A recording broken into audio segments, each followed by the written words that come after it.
எல்லாருக்கும் வணக்கம். எல்லாரும் எப்படி இருக்கீங்க? நல்லா இருக்கீங்களா? நான் தாங்க உங்க கிராமத்துக்கு வந்து பேசுறேன். இன்னைக்கு நம்ம வீடியோவில் என்ன பார்க்க போறோம்னு பார்த்தீங்கன்னா, ரொம்பவே சூப்பரான ஒரு சாப்பாடு வீடியோ தாங்க பார்க்க போறோம். அதுக்கு முன்னாடி எங்கள் வீட்டில் இன்னைக்கு என்ன சோறு, என்ன குழம்பு, தொட்டுக்கிறதுக்கு என்னன்னு சொல்லி பார்க்கலாங்களா? வாங்க. பார்த்தீங்கன்னா சூப்பரான சோறுங்க. நல்லா பொழு பொழுன்னு சோறாக்கி வச்சிருக்குது, வெள்ளை சோறு. அப்புறம் வந்து பார்த்தீங்கன்னா வெண்டங்காய் புளிக்குழம்புங்க.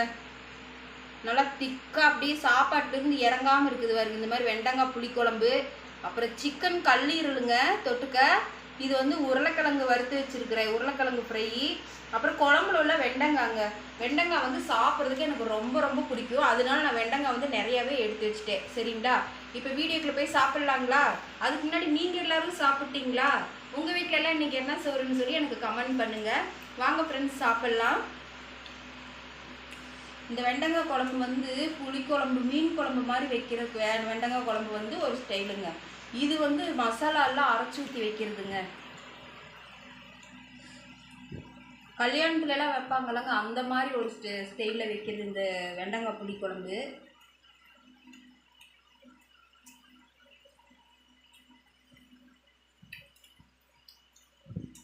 அருமையாக இருக்குங்க குழம்பு.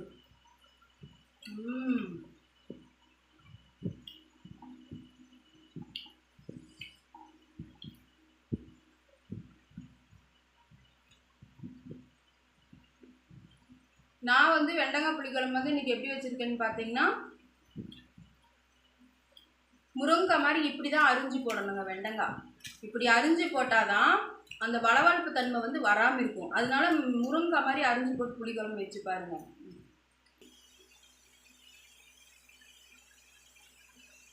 புளிக்குழம்புனாவே காரம் வந்து நல்லா சுருக்குன்னு இருக்கணுங்க. புளிப்பு கொஞ்சம் நடுத்தரமாக இருக்கணும். அதுதான் சூப்பராக இருக்கும்.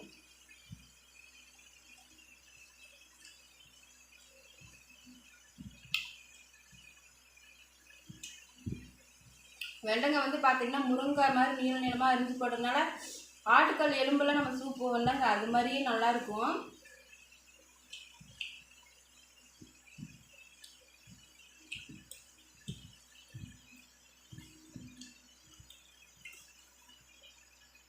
அப்புறம் இந்த புளிக்குழம்புக்கு வந்து பார்த்திங்கன்னா அப்பளம் வந்து செம காம்பினேஷனாக இருக்குங்க.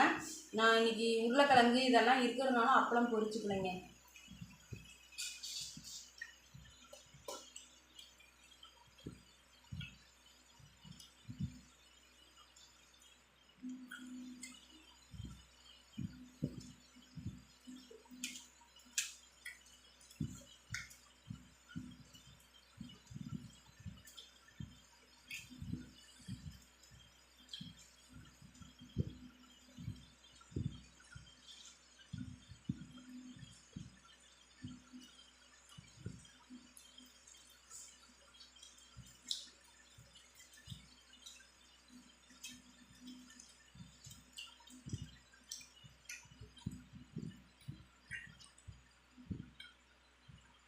ஒவ்வொருத்தவங்க என்ன செய்வாங்கன்னு பார்த்தீங்கன்னா, வெண்டைக்காயில் வந்து வளவளப்பு தன்மை இருக்குன்னு சொல்லி முதல்ல வந்து வறுத்துருவாங்க.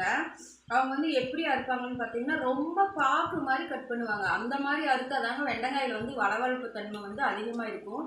அப்படியெல்லாம் கட் பண்ணக்கூடாது. அது வந்து பொரியலுக்கு தான் அப்படி செய்யணும். நம்ம குழம்பு வைக்கும்போது இந்த மாதிரி முருங்கைக்காய் மாதிரி அரிஞ்சு வச்சு பாருங்க, அந்த வளவளப்பு தன்மையே கொஞ்சம் கூட இருக்காது.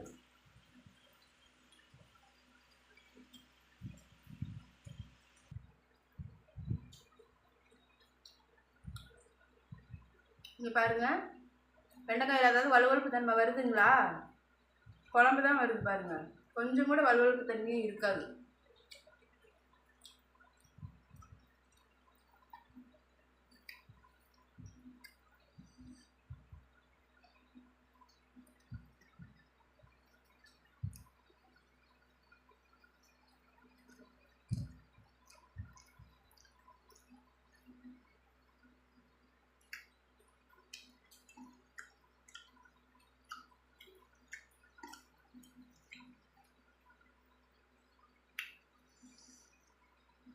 உருளைக்கிழங்கு வந்து சூப்பராக இருக்குங்க.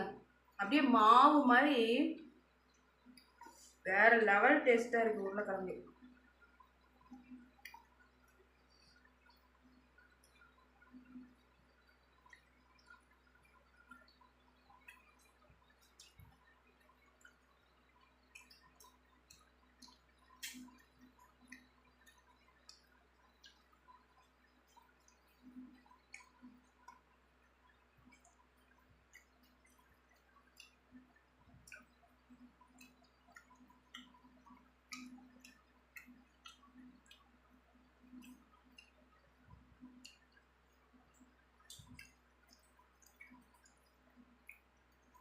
இந்த உருளைக்கிழங்கு வந்து வெறும் உப்பு மிளகாத்தூள் தாங்க எண்ணெயில் போட்டு வறுத்துருக்குறேன். அவ்வளோ அருமையாக இருக்குதுங்க. தயிர் சோறுக்கெல்லாம் செம காம்பினேஷனாக இருக்குங்க இந்த உருளைக்கிழங்கு. இந்த தயிர் சோறு வைக்கும்போது உருளைக்கிழங்கு இருக்காது. இப்போ உருளைக்கிழங்கு இருக்குது, தயிர் சாப்பாடு இல்லை.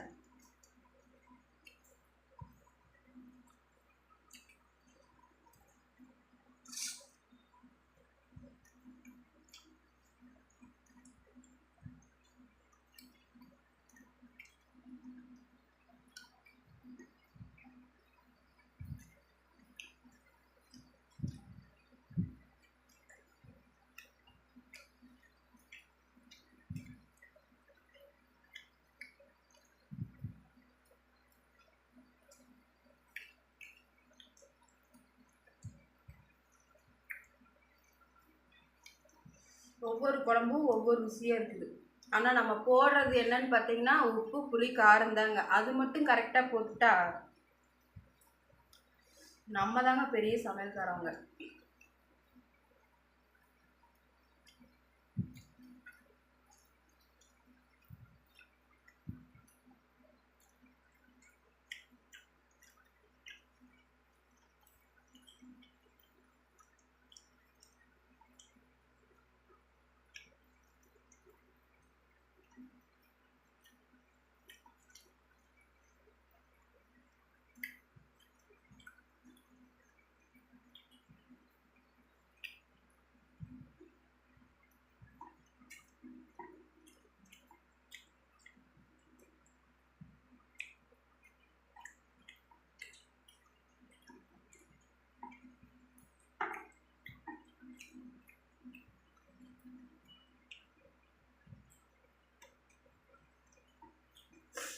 வந்து உருளைக்கிழங்கு போட்டு பிணைஞ்சிக்கலாங்க.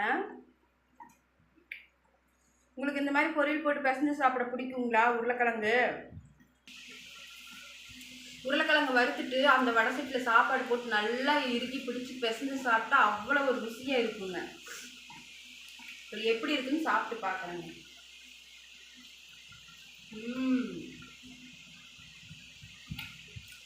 வேற லெவலுங்க. சரிங்க, இப்போ பார்த்து இந்த வீடியோ உங்களுக்கு பிடிச்சிருக்குங்களா? பிடிச்சிருந்துச்சுன்னா கமெண்ட் பண்ணுங்கள். ஓகேங்க ஃப்ரெண்ட்ஸ், பாய்.